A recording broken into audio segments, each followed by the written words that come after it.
రాష్ట్రంలో పింఛన్లు ఇప్పుడు ఏదో మాట్లాడుతున్నాడు.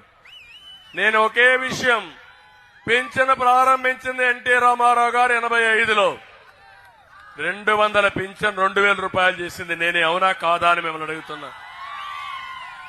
ఇప్పుడు 3000 నుంచి 4000 చేస్తాను.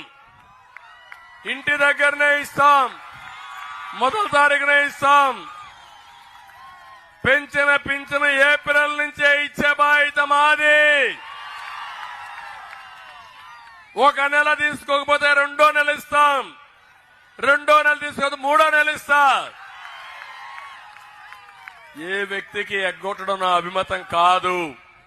అవసరమైతే మీరు ఎక్కడన్నా బయట వెళ్తే అక్కడ కూడా డబ్బులు తీసుకునే ఏర్పాటు చేస్తానని మా ఆడబిడ్డలందరికీ హామీ ఇస్తున్నా. వికలాంగులకి 4000